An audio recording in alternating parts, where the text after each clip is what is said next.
Тэгэхээр тэр Эрепоч нь бодлогын хүүдээр нэмэх 2.5 гэхээр 14.5 арилжааны банкар дамжих нь Багдааны 3% нэмэгдэх нь. Тэгээд 18.9% та 17.8% та зээл аваад тэр шатхууны компаниуд сав Yonkst яг барья гэж байгаа юм уу? 18% хүүтэй зээл аваад тэгээд эдийн засгийн үр ашигын тухай.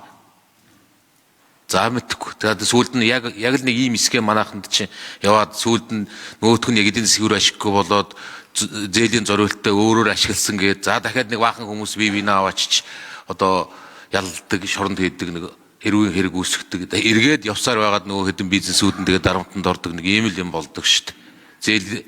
Зээлийн зориулт буруу ашигласан гэдэг нэг заалтал энэний цаана та нэг баахан аж ахуйн чиглэл оруулах ийм л юм болж байгаа шүү. Яг үнэндээ 18% хүүтэй санхүүжилтээр шатхууны сав барихгүй дээ.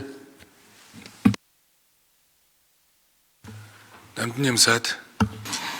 За энэ дээр бас тийм эргэлзээ байлгүй яг хөө зөв. Тэгээд яг хөө шатхуун дээр урт хугацааны том гэрээ хийж ядаж нэг 3 сарынхаа хэрэглээг урьдчил захиалмаар байгаамаа. Зөвхөн шинэ. Тэгжээж бид нар бас нэг үнээч тэгээд орж ирэх бүтээгдэхүүнийхээ хэмжээгч нэг тогтвортой байлгамаар байна. Орос улбаны улсын зүгээс болон бүгдийн хятад улсаас биднэрт хамгийн том шаардаад байгаа зүйл бол урт хугацаагаар захиалаач. Нэг. Хоёрдугаарт нэгтгэхэд нэг том захиалга хийгээч. Та нар ч яг манай дотоодын аж ахуйн нэгжүүлчийг ингээд сараар ингээд эргэлдүүл захиалаад байх юм. Энийг болооч гэдэг байнгын шаардлага тавьдаг.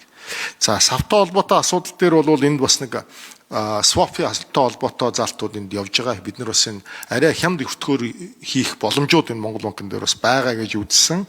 За энд бол хоёр төрлийн санхүүжилт гарна гэдэг байгаа. Нэгдүгüүрт бол энэ бүтээгдэхүүний урт хугацааны захиалга, нөгөө талд нь бол энэ савны захиалга